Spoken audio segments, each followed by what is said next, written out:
Crystal Joy Bennett, my daughter, 19 years old. In fact, she just turned 19 a week before, and her girlfriend, Taryn, was caught in a crossfire at a gas station, no doubt, where two guys having issues with each other, shooting at each other, and one bullet went through her car door, went through her body, stopped in the heart of her girlfriend next to her, and both girls died.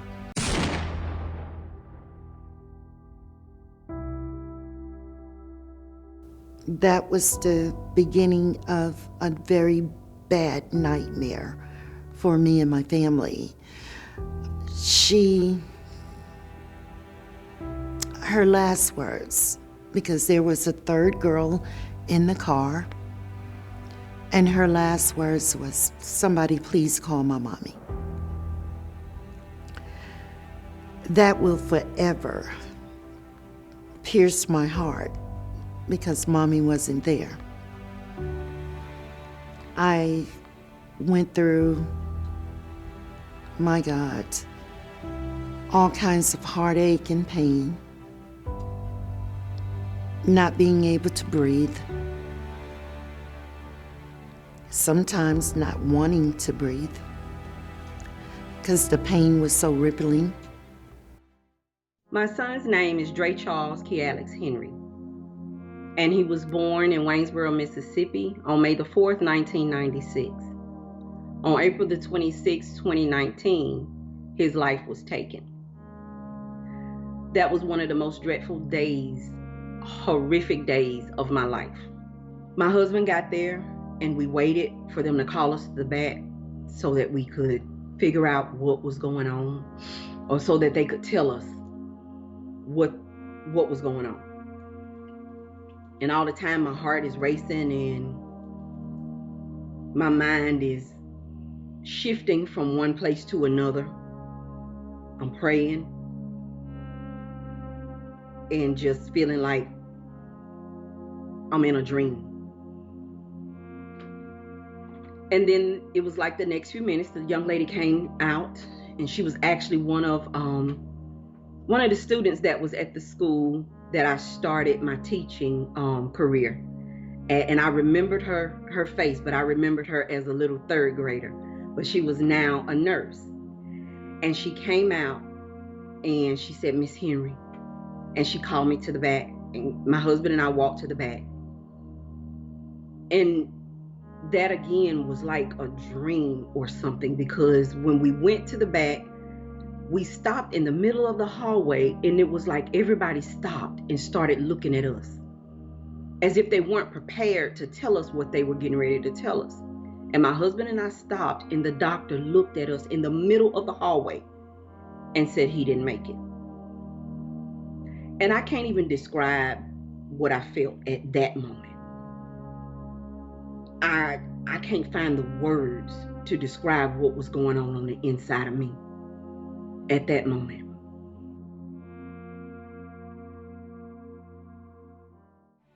For more than half a century, America's Black urban centers have been ground zero for acts of carnage. And while gang violence has taken the lives of too many teenagers and young men, many of those killed have been innocent children who were caught in a crossfire. Compounding this tragedy are those left behind, specifically the Black mothers of these children, with no way to voice their demand to reduce the street violence in their neighborhoods. Until now. Voices of Black Mothers United will ensure they are heard by the entire nation. The Wesson Center launched this new initiative to raise public awareness of these tragic deaths, provide these mothers with mutual support, and collaborate with law enforcement and community members to make their neighborhoods safe and peaceful once again. Its founder, Bob Woodson, explains how the center's 40 years of experience in finding local solutions to urban violence led to the formation of Voices of Black Mothers United. First of all, black mothers live in those communities suffering the problem, and therefore they should determine how that community should be protected. Secondly, they are the ones who are the best authority on what constitutes a solution. And thirdly, they are the ones that have to live with the consequence of decisions made by the police and by public officials about where investments should be made. Those decisions should be made by the people suffering the problem and have the greatest consequence for those in the community.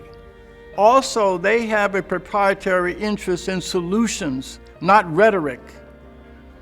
They have recommendations to make. They are the ones who know what effective policing looks like. They know how to properly deploy police. So therefore, their voice should be the primary one that officials listen to, as opposed to the rhetoric of people who don't have to suffer the consequence of the decisions made in those communities.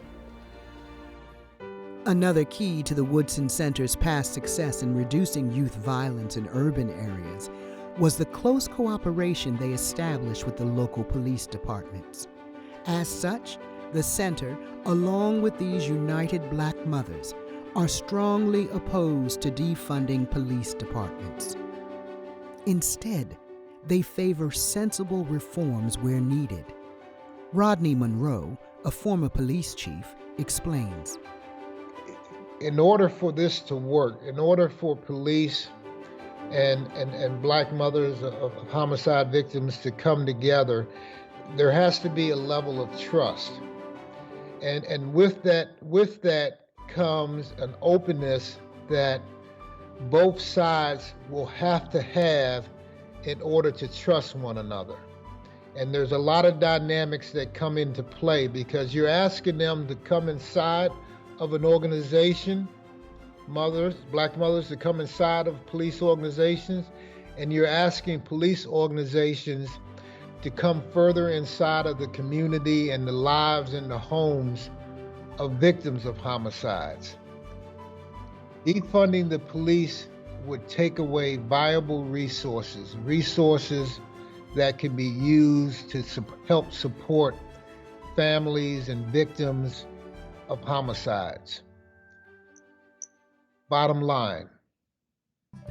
Marcus Jones is chief of police in Montgomery County, Maryland, adjacent to Washington, D.C. His insight into why the Black Mothers United initiative is needed is informative. Particularly in today's climate, when we're talking about policing in our communities, I think, and when we're talking to a lot of politicians, we're talking to our community members, what's being lost in these conversations are victims' families.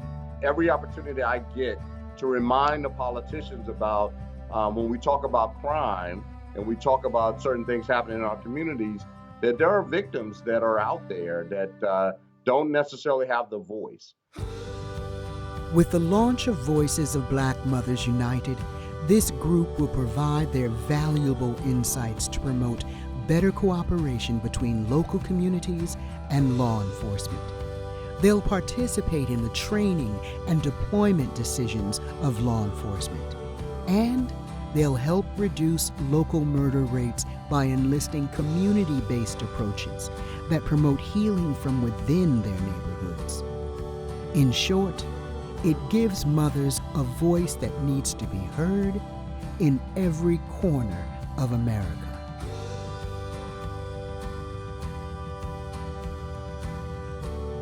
And I am very, very thankful for being a part of Voices of Black Mothers United. Thankful for the opportunity to be mentored and being able to watch and learn from such a phenomenal example of advocacy. Please go to the Woodson Center website, get the information, join us, and we will contact you. Remember, one story of hurt and despair can become a story of hope and healing.